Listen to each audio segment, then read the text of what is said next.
Olá, pessoal! Vamos falar um pouco sobre os povos do passado.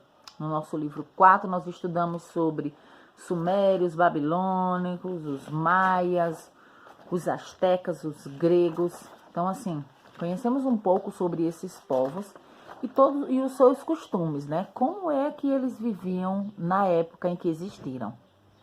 Os sumérios, nós já estudamos um pouco no livro anterior sobre a escrita, né, que eles criaram, e eles eram especialistas, vamos dizer assim, em construções, principalmente em construções de barragens de rios, né? Talvez por necessidade de onde eles moravam, eles se aperfeiçoaram nisso, em construir barragens para o rio que servia para irrigação, né, para toda a vivência deles. Os povos babilônicos, eles ocuparam uma das mais famosas cidades da antiguidade, que foi a Babilônia. Um fato importante da Babilônia foi um dos seus imperadores, Nabucodonosor, que foi quem criou um dos primeiros códigos, né? Uma das primeiras leis a serem usadas. Esse imperador também era destacado porque ele queria expandir o seu poder, né, por outros países. Já os maias, eles eram organizados como se fossem cidades independentes umas das outras. Eles não tinham uma lei geral para o país, né? Então, cada cidade era chamada de cidades-estados. E cada governador daquela cidade era quem determinava qual lei era utilizada nela, né? Então, eram cidades independentes. Aí vem os gregos. Sua civilização foi uma das mais importantes da antiguidade. E assim como os maias, eles também eram organizados em cidades-estados. Outro conteúdo que nós estudamos foram sobre os egípcios. Quem eram os egípcios?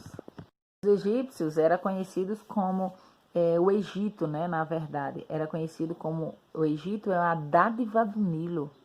Por que isso, né? Porque a cidade foi construída à margem do rio Nilo, né? Por quê? Por causa da agricultura, por causa da água realmente, né? Utilizava a água do rio Nilo para a agricultura, para a pesca, para a navegação e para rituais religiosos também. Então, o rio Nilo era de suma importância para a população. Eles se organizavam de forma hierarquizada, ou seja, quem estava no topo mandava em quem estava mais embaixo, né? E quem estava no comando geral eram os faraós, né? Eram chamados de faraós e eles eram considerados como os deuses na terra. Mas aí o que é que realmente esses povos antigos deixaram para nós, né? Além de muitos ensinamentos, muitos costumes, nós também herdamos, tanto de cultura quanto a alimentação. Nós chamamos também de herança, né? É o que outros povos deixaram para nós. Então, os povos antigos deixaram como herança muitos costumes e manias. Além desse tipo de herança, também deixaram heranças que são chamadas como patrimônios. É uma parte mais estruturada, né? Por exemplo, monumentos, né, que foram cultivados, foram preservados ao longo de muitos anos e aí séculos e séculos e ainda existem. Então, são patrimônios que foram deixados para nós. Vendo de uma forma menor, tendo uma visão menor, um patrimônio pode ser deixado de um pai para um filho, de um avô para um neto, de forma, por exemplo, uma fazenda deixada é um patrimônio, foi uma herança, né? Foi herdado, foi passado dentro da família, né? Do mais velho para o mais novo. Bom, tem um pouco mais sobre esse conteúdo no livro de vocês. Nós já estudamos esse conteúdo, isso aqui é só uma revisão. Eu peço que vocês revisem o livro 4, não esqueçam, é o livro 4, né?